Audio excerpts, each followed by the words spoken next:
इससे heart attack के chances बहुत ज़्यादा बढ़ जाते हैं, लोगों की जान भी जा सकती है। अगर कोई ऐसी बीमारी आपको लगता है कि आपके शरीर में है तो नमस्ते जी, मैं हूं जोगिंदर सिंह आर्य और मैं स्वागत करता हूं आपका आनंदम योग पीठ पर।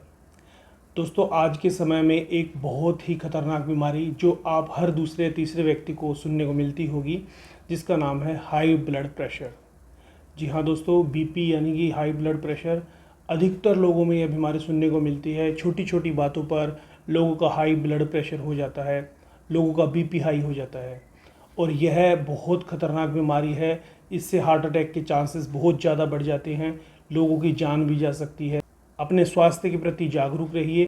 आज हम बात करेंगे ब्लड प्रेशर के ऊपर। लोगों को ब्लड प्रेशर क्यों हो जाता है, इसके कारण क्या हैं और इसके आसान बचने के उपाय क्या हैं। दोस्तों, जब भी हम एलोपैथी में बात करेंगे डॉक्टर्स के साथ, तो वो हमेशा हमें एक दवाई रिकमेंड करते हैं और अगर उनसे हम कॉज पूछते हैं तो वो कहते हैं कि 90% चांसेस में पता ही नहीं होता ब्लड प्रेशर क्यों हो जाता है। उसके बाद वो आपको एक एलोपैथी की दवाई लिखते हैं जो आपको लाइफ टाइम खानी होती है।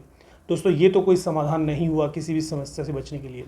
हम आपको बताएंगे योग, आयुर्वेदिक, नेचुरोपैथी में बहुत अच्छे और आसान उपाय हैं जिनको आप करके प्रतिदिन यदि आप उन नियमों को फॉलो करते हैं तो आप निश्चित रूप से इन दवाइयों से भी बच सकते हैं और इस खतरनाक बीमारी से भी बच सकते हैं। दोस्तों, ब्लड प्रेशर रहने के बहुत सारे कारण होते हैं। सबसे पहला उसका मुख्य कारण है तो वो है पेट की खराबी। यदि आप देखेंगे किसी व्यक्ति का अगर पेट खराब रहता है तो उसको ब्लड प्रेशर होने के चांसेस हैं। यदि हम 10 व्यक्तियों को बिठाएं और एक जैसा भोजन सभी व्यक्तियों को कराएंगे तो हर एक व्यक्ति के शरीर पर अलग अलग प्रभाव पड़ेगा, क्योंकि हर एक का शरीर अलग होता है और हर एक का शरीर अलग रिएक्ट करता है। सभी के बॉडी में वात, पित्त, कफ अलग अलग होता है, उसके हिसाब से ही शरीर हमारा रिएक्ट करता है। दोस्तों, ब्लड प्रेशर होने के बहुत से कारण हैं जो मैं आपको बताना चाहूँगा, जैसे कि ओवरवेट होना। यह एक मुख्य कारण माना जाता है। जिन लोगों का ओवरवेट होता है उनको ब्लड प्रेशर होने के चांसेस बढ़ जाते हैं। दूसरा, लैक ऑफ एक्सरसाइज। यदि कुछ लोग हैं जिनका लाइफस्टाइल इतना बिजी हो गया है कि वो एक्सरसाइज नहीं कर पाते हैं, आधा घंटा भी अपने शरीर को नहीं दे पाते, तो उनका ब्लड प्रेशर हाई होना स्वाभाविक है। तीसरा है जेनेटिक। जिन लोगों के अगर देखा होगा किसी के पेरेंट्स को अगर ये समस्या है तो उसके बच्चों में भी ये समस्या आ जाती है, तो ये जेनेटिक भी हो सकता है। अगला कारण है तनाव। दोस्तों, यदि कोई व्यक्ति तनाव लेता है, टेंशन लेता है, तो उसको भी ब्लड प्रेशर रहना शुरू हो सकता है। उसके बाद गलत खान पान। आज इस बिजी शेड्यूल में लोग खाने के प्रति तो बिल्कुल ही ध्यान नहीं देते। जो मन करता है वो खा लेते हैं, जब मन करता है वो खा लेते हैं। ना तो समय का ध्यान रखते हैं, ना फूड क्वालिटी का ध्यान रखते हैं, और ख़ास करके जो पैक्ड फूड हैं उनको खाते हैं, तो बीपी होने की संभावना अधिक से अधिक बढ़ जाती है। और भी इसके बहुत सारे कारण होते हैं। अगर हम डिटेल से बात करेंगे तो बहुत से इसके कारण मिलेंगे जिनके कारण ब्लड प्रेशर हो जाता है। लेकिन अब चलिए दोस्तों बात करते हैं ब्लड प्रेशर से कैसे बचा जा सकता है और योग में इसका क्या उपाय हो सकता है। ब्लड प्रेशर कंट्रोल करने के आयुर्वेद में बहुत सरल उपाय हैं, चलिए जानते हैं। आहार, विहार, आचार और विचार। यदि इन चारों चीज़ों पे आपने काम कर लिया तो ब्लड प्रेशर छूमंतर हो जाएगा, आप मेरा यकीन कीजिए। दोस्तों देखिए, आहार सबसे पहले अगर आप आयुर्वेद में देखेंगे तो आहार पर बहुत महत्व दिया जाता है। हमारी दिनचर्या और हमारा आहार, जो हमारा खान पान है, जो हम खाना खाते हैं, उसके ऊपर सबसे ज़्यादा डिपेंड करता है। आप देखिए कि अगर हमारा आहार है यानी कि जो फूड है, सबसे पहले ध्यान रखना है कि हमें मार्केट का फूड नहीं खाना है जो तला भुना है। अगर मार्केट में जाके आप ध्यान देना, जो लोग छोले भटूरे या समोसे खाते हैं, जिस कढ़ाई में वो लोग समोसे या छोले भटूरे तल रहे होते हैं, उस कढ़ाई के ऑयल को एक बार आप ज़रूर देख लेना। अगर आप उस ऑयल को ढंग से देखेंगे, वो कढ़ाई के तेल को भी नहीं बदलते हैं, जितना तेल बच जाता है अगले दिन उसी में और तेल मिला देते हैं। तो कितना खतरनाक है वो हमारे लिए। हमारी नसों में जाकर वो जम जाता है और जिससे ब्लड फ्लो कम हो जाता है, उसके अंदर जिसे कोलेस्ट्रॉल की समस्या बोलते हैं, नसों के अंदर एक लेयर जमनी शुरू हो जाती है, जिससे हार्ट अटैक का खतरा सबसे ज़्यादा बढ़ता है। इसलिए हमेशा कोशिश कीजिए दोस्तों कि जितना हो सके आप फाइबर वाला भोजन कीजिए, जो हमें प्रकृति से डायरेक्ट प्राप्त होता है। ऐसे फ्रूट्स हैं, वेजिटेबल्स हैं, तो जितना भी आप इनका सेवन करते हैं तो आपका शरीर हेल्दी रहता है। फ्रूट्स आप लीजिए, उसके बाद वेजिटेबल्स ले सकते हैं। जो कच्ची सब्जियां आप खा सकते हैं वो कच्ची खाइए, उसके बाद जो भी सब्जी आप चाहें तो उसको उबाल करके बना के खा सकते हैं। ध्यान रखना है उसमें ऑयल कम डालना है, मिर्च मसाला कम डालना है। जितना आप मिर्च मसाला इनसे बच के रहेंगे उतना आपके शरीर के लिए अच्छा होगा। और विहार यानी कि रिलैक्सेशन, आराम और आपकी एक्टिविटी। जब जितना आप आराम करते हैं, शरीर को रिलैक्स देते हैं, यानी 7 से 8 घंटे की नींद दोस्तों प्रॉपर लेनी चाहिए, बहुत इंपॉर्टेंट है। आजकल लोगों ने लाइफस्टाइल ऐसा बना लिया है कि रात को सोने का कोई समय नहीं, सुबह उठने का कोई समय नहीं, जिसके कारण रोग आना शुरू हो जाता है।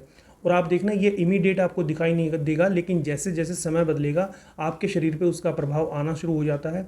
लोगों में आजकल एक समस्या देखी जाती है, अर्ली एजिंग की समस्या, यानी कि 30-35 साल में जाकर के लोग एकदम वृद्ध अवस्था यानी बुढ़ापा दिखने लग जाता है। दोस्तों, जो जवानी का समय होता है वो कहीं ना कहीं उनसे खो जाता है। तो इसके भी बहुत सारे कारण हो सकते हैं, लेकिन उसका एक मुख्य कारण है विहार, यानी कि आराम ना करना, रिलैक्सेशन नहीं करना। तो रिलैक्स करना अभी हमारे लिए बहुत ज़रूरी होता है। दिन में भी अगर आपको टाइम लगे तो कम से कम 20 से 25 मिनट आप आराम कर सकते हैं। उसके लिए हम आपको कुछ यौगिक क्रियाएं भी बताएंगे। अगर आपके पास समय नहीं रहता तो वो यौगिक क्रियाएं आप करके अपने शरीर को रिलैक्स करा सकते हैं। और फिर है आचार। आचार यानी कि आपका आचरण। दोस्तों, जैसा आपका आचरण होगा वैसा ही आपके शरीर पर प्रभाव पड़ना शुरू हो जाएगा। आपने देखा होगा कि बहुत से व्यक्तियों का ऐसा आचरण होता है जिससे लोग दूर भागना शुरू कर देते हैं। बहुत गुस्सैले होते हैं, बहुत नखरैले होते हैं, बहुत ज़्यादा घमंडी होते हैं। तो इन बातों का आपको ध्यान रखना है। यदि आप एक अच्छा जीवन चाहते हैं, एक अच्छा लाइफस्टाइल चाहते हैं, तो आपको अपना आचार यानी कि आचरण बदलना होगा और आपको एक अच्छा अच्छा बिहेव करना होगा। चाहे आप अपने परिवार के साथ रहें, चाहे अपने दोस्तों के साथ रहें, चाहे अपने कोलीग्स के साथ रहें, जिनके साथ भी आप रहते हैं, तो आपका आचरण ही आपका एक महान व्यक्तित्व बनाता है। और फिर है विचार। आजकल बहुत से लोगों में नकारात्मक विचार रहते हैं। नेगेटिव थॉट्स को हमारे दुश्मन हैं, उनको जितना जल्दी हो सके आप छोड़ दीजिए। और नकारात्मक सोच की मैं एक और बात बताता हूँ। अगर आपने एक विचार नकारात्मक लिया तो आप देखना आपको चारों तरफ से नकारात्मक चीज़ें ही दिखाई देने लग जाती हैं।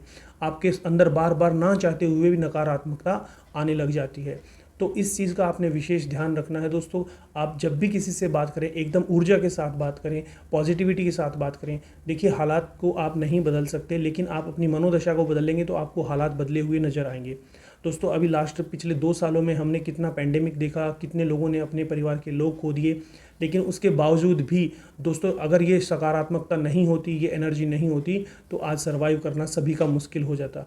क्योंकि जीवन का तो एक आयाम आप जानते ही हैं, जीवन चलने का नाम है। चाहे कुछ भी हो जाए, हमें चलते रहना चाहिए और पिछली बातों को भूलकर हमें आगे बढ़ जाना चाहिए। चलिए अब बताते हैं आपको कुछ ऐसी योगिक क्रियाएं जिन्हें करके आप हाई ब्लड प्रेशर को हमेशा के लिए दूर कर सकते हैं। तो सबसे पहले हम बात करेंगे आसनास की। दोस्तों, इसमें हम मुख्यतः 5 से 6 आसन करते हैं। सबसे पहले जैसे बैठ के किए जाने वालों में आप देखेंगे दंड आसन, जैसा आपकी तस्वीर में देख पा रहे हैं। दंड आसन करने के लिए बिल्कुल सीधा आपको अपने मैट पे बैठ जाना है, पैरों को सीधा करना है, एकदम कमर को सीधा करना है, 90 डिग्री का एंगल बनाएंगे शरीर और पैरों के बीच में, और कम से कम 10 से 15 सेकेंड उसमें बैठेंगे और धीरे धीरे लंबी सांस लेंगे और लंबी सांस छोड़ेंगे। तो ऐसा करने से आप देखेंगे आपका ब्लड प्रेशर कंट्रोल हो जाएगा। अगला है वज्रासन। दोस्तों, वज्रासन में बैठने से भी ब्लड प्रेशर कंट्रोल होता है। जब आप वज्रासन में बैठते हैं तो पैरों के पीछे कुछ नसें होती हैं जो प्रेशर के कारण दबाव आता है, और जिससे क्या होता है, हमारा डाइजेशन भी अच्छा होता है और दूसरा हमारा ब्लड प्रेशर भी कंट्रोल होता है। अगला है दोस्तों शशांक आसन। शशांक आसन, किसी भी व्यक्ति को अगर ब्लड प्रेशर रहता है तो शशांक आसन कर सकते हैं। उसमें वज्र आसन में ही आपको बैठना है, पैरों को सामने से घुटनों को खोलना है, हाथों को सामने रखते हुए धीरे धीरे आगे फिसलाते हुए जाना है और अपना माथा मैट पर रखना है। और यहाँ पर भी आपको 8 से 10 बार लंबी सांस लेनी है और धीरे धीरे सांस छोड़नी है। तो ये आसन करने से भी आप देखेंगे आपको बहुत आराम मिलेगा। उसके बाद दोस्तों अगला आसन है लेट के किए जाने वाला शव आसन। मुख्यतः ये सभी का फेवरेट आसन होता है। इसमें शव के भांति शरीर को मैट पे लेटाना होता है और लंबी गहरी सांस लेनी होती है, शरीर को ढीला छोड़ देना होता है। ध्यान रखना है, इसमें सोना नहीं होता, ये एक आसन होता है, एक्टिविटी होती है, क्रिया होती है। अगर इसमें कुछ लोग सो जाते हैं तो उसमें बस ध्यान रखना है, सोना नहीं होता है, सोने से फिर वो एक्टिविटी नहीं होती। कुछ लोगों को थकान के कारण नींद आ जाती है, तो इस बात का आपको हमेशा के लिए ध्यान रखना है। चलिए दोस्तों आगे बात करते हैं। ये तो कुछ आसन हुए, अब इसके बाद कुछ प्राणायाम हैं जो हम कर सकते हैं और प्राणायाम करने से भी आपको बहुत लाभ मिलेगा। नाड़ी शोधन प्राणायाम, जिसको बहुत से लोग अनुलोम विलोम के नाम से भी जानते हैं। नाड़ी शोधन में आपको किसी भी ध्यानात्मक आसन में बैठना है, कमर गर्दन सीधी रखनी है, दाई नासिका को बंद करना है और बाई नासिका से धीरे धीरे सांस लेना है, फिर बाई नासिका को बंद करके दाई नासिका से धीरे धीरे सांस छोड़ना है, और फिर जिस नासिका से छोड़ेंगे यानी कि दाई नासिका से छोड़ा तो वापस दाई नासिका से श्वास लेंगे और बाई से उसको छोड़ देंगे। ऐसा एक चक्र हुआ। ऐसे आपको कम से कम 11 चक्र करने हैं। श्वास की गति का ध्यान रखना है, गति ज़्यादा तेज़ ना हो, धीरे धीरे श्वास लेंगे, लंबी श्वास लेंगे, गहरी श्वास लेंगे। तो इस प्रकार से आप नाड़ी शोधन प्राणायाम कर सकते हैं। उसके बाद शीतली और शीतकारी प्राणायाम, ये दोनों भी बहुत लाभकारी होते हैं, इनको भी आप विधिवत कर सकते हैं। उसके बाद दोस्तों एक सबसे उत्तम प्राणायाम है बाह्य प्राणायाम।